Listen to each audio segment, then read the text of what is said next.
Getting in this hole has been an absolute disaster. Getting in this hole has been an absolute disaster. Oh jeez. Having a look, it is no surprise we got in trouble. Alright, let's hope we can find our boy. Down this hill, which is where we crossed the dirt road and our problems began, that is a full meter drop. That's why we zoomed down absolutely in there. These are some of the weeds we were driving through. They are, probably some of them are close to a meter high. Most of them are about 60 centimeters high. Thick, thick grass. We went through this. Holy crap. And there's our boy. There he is, right where I left him. Wow, okay, so you can see with the rain is a big problem. Our wheels actually dug in.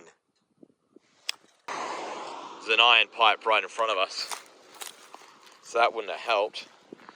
But what are we actually stuck on? We're high centered.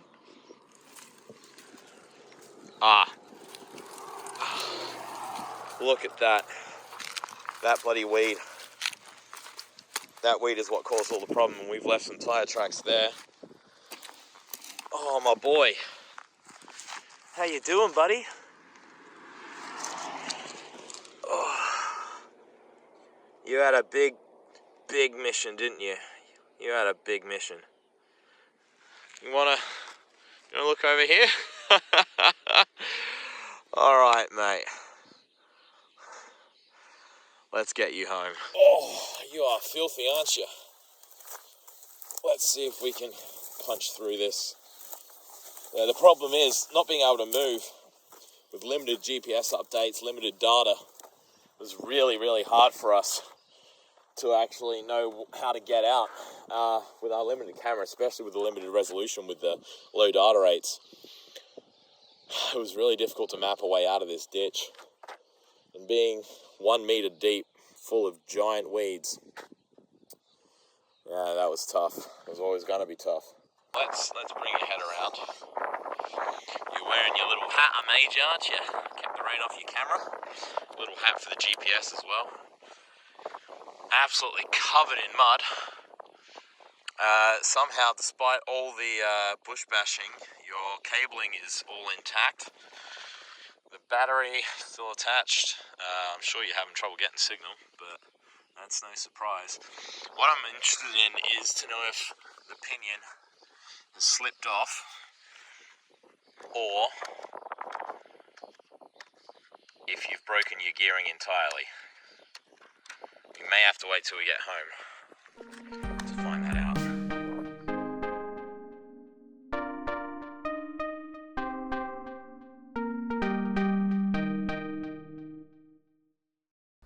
After recovering SOLARBOI, we immediately jumped into disassembly to figure out what went wrong. This is tedious and made the workshop incredibly muddy, but it had to be done.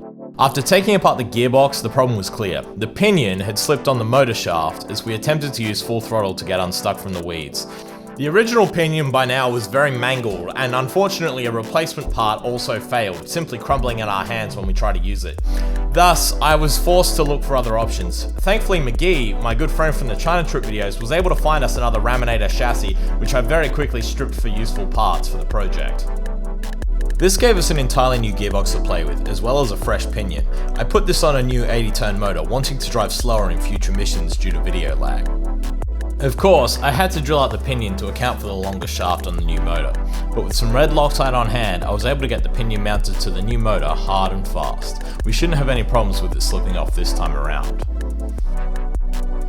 Fingers crossed. Of course, it's also important to test the motor in situ to make sure the robot isn't assembled with anything jammed or stuck. Then it was a simple job of doing up all the screws that hold SOLARBOI together without breaking anything like I normally do. I like to think that this time I did pretty well. But with everything tightened up and ready to go, it was time to do a final test before we get ready for deployment. Here we go.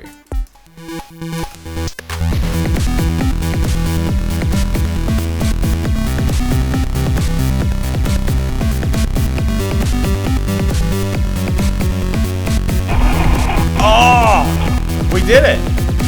Oh, that's fantastic. No, I want you to amend that score, Pie Master. I want SOLARBOI 1, Rick 0, or at the very least 1 all.